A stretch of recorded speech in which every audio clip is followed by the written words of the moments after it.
Selamat pagi Bapak Ibu Saudara yang diberkati oleh Tuhan. Berjumpa kembali dalam rangkaian program Marturia Ministry di hari Sabtu 27 Agustus 2022. Hari ini kita bersuka cita bersama dengan Bapak Antonio Sitompul yang merayakan hari ulang tahun pertambahan usia. Kami mengucapkan selamat ulang tahun, Tuhan Yesus memberkati. Mengawali hari baru anugerah Tuhan, Bapak Ibu Saudara, marilah kita berdoa.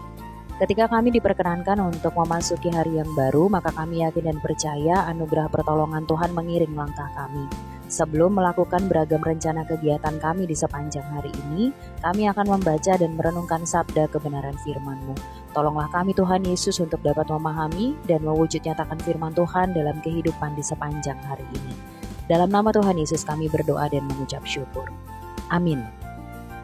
Bacaan firman Tuhan pada pagi hari ini terdapat dalam kitab Kisah Para Rasul pasal 16 ayat 19 sampai dengan 34. Firman Tuhan berkata, "Ketika tuan-tuan perempuan itu melihat bahwa harapan mereka akan mendapat penghasilan lenyap, mereka menangkap Paulus dan Silas, lalu menyeret mereka ke pasar untuk menghadap penguasa. Setelah mereka membawa keduanya menghadap pembesar-pembesar kota itu, berkatalah mereka, katanya, 'Orang-orang ini mengacau kota kita ini karena mereka orang Yahudi, dan mereka mengajarkan adat istiadat yang kita sebagai orang Rom tidak boleh menerimanya atau menurutinya. Juga orang banyak bangkit menentang mereka. Lalu pembesar-pembesar kota itu menyuruh mengoyakkan pakaian dari tubuh mereka dan mendera mereka. Setelah mereka berkali-kali didera, mereka dilemparkan ke dalam penjara. Kepala penjara diperintahkan untuk menjaga mereka dengan sungguh-sungguh. Sesuai dengan perintah itu, kepala penjara memasukkan mereka ke ruang penjara yang paling tengah dan membelenggu kaki mereka dalam pasungan yang kuat.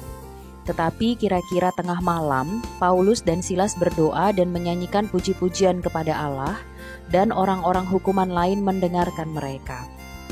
Akan tetapi terjadilah gempa bumi yang hebat, sehingga sendi-sendi penjara itu goyah, dan seketika itu juga terbukalah semua pintu dan terlepaslah belenggu mereka semua. Ketika kepala penjara itu terjaga dari tidurnya dan melihat pintu-pintu penjara terbuka, ia menghunus pedangnya hendak membunuh diri, karena ia menyangka bahwa orang-orang hukuman itu telah melarikan diri. Tetapi Paulus berseru dengan suara nyaring, katanya, 'Jangan celakakan dirimu, sebab kami semuanya masih ada di sini.' Kepala penjara itu menyuruh membawa suluh, lalu berlari masuk dan dengan gemetar tersungkurlah ia di depan Paulus dan Silas. Ia mengantar mereka keluar sambil berkata, 'Tuan-tuan, apakah yang harus aku perbuat supaya aku selamat?' Jawab mereka, 'Percayalah kepada Tuhan Yesus Kristus dan engkau akan selamat, engkau dan seisi rumahmu.' Lalu mereka memberitakan firman Tuhan kepadanya dan kepada semua orang yang ada di rumahnya. Pada jam itu juga kepala penjara itu membawa mereka dan membasuh bilur mereka. Seketika itu juga ia dan keluarganya memberi diri dibaptis. Lalu ia membawa mereka ke rumahnya dan menghidangkan makanan kepada mereka. Dan ia sangat bergembira bahwa ia dan seisi rumahnya telah menjadi percaya kepada Allah. Demikianlah firman Tuhan. Perubahan ajaib. Bagian firman Tuhan yang kita baca dan renungkan bersama pada pagi hari ini mengisahkan tentang pengalaman Paulus dan Silas ketika sedang berada di dalam penjara di Filipi.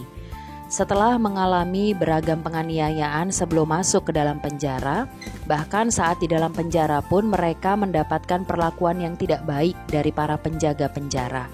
Sehingga pada tengah malam, Paulus dan Silas berdoa lalu menaikkan pujian kepada Allah.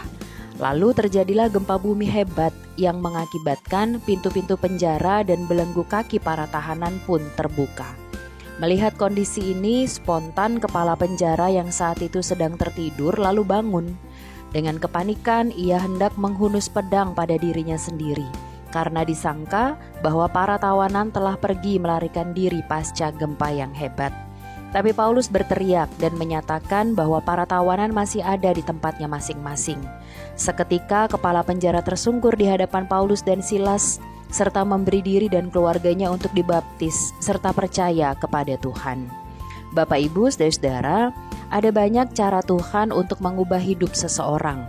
Cara Tuhan tidak terselami, namun dapat dirasakan oleh orang-orang yang mau percaya kepadanya. menjalani hari baru anugerah Tuhan, mari siapkan hati untuk masuk dalam prosesnya Tuhan, mengubahkan hidup kita ke arah yang lebih baik. Tuhan Yesus memberkati kita sekalian. Amin. Mari kita berdoa. Terima kasih Tuhan Yesus untuk sabda kebenaran firman-Mu yang boleh kami baca dan renungkan bersama pada pagi hari ini. Ajar kami untuk melihat bahwa sesungguhnya ada banyak cara Tuhan untuk mengubahkan hidup seseorang. Bahkan cara Tuhan itu tidak terselami oleh akal pikiran manusia, tapi dapat dirasakan oleh orang-orang yang dengan sungguh mau percaya kepada Engkau. Mampukan kami untuk meyakini firman Tuhan ini dan ajar kami untuk dapat menyiapkan hati kami untuk masuk dalam proses Tuhan mengubahkan hidup orang percaya ke arah yang lebih baik. Kami siap melangkah di hari baru anugerah Tuhan, kiranya damai, sukacita, dan kebaikan Tuhan mengiring langkah kami, sehingga apapun yang kami lakukan di sepanjang hari ini hanya untuk hormat dan kemuliaan nama Tuhan. Dalam nama Tuhan Yesus kami berdoa dan mengucap syukur. Amin. Selamat berkarya Bapak Ibu Saudara yang diberkati oleh Tuhan. Mari tetap menjaga kesehatan kita masing-masing dan jangan pernah lupa untuk senantiasa mengucap syukur dalam segala hal. Tuhan Yesus memberkati kita sekalian.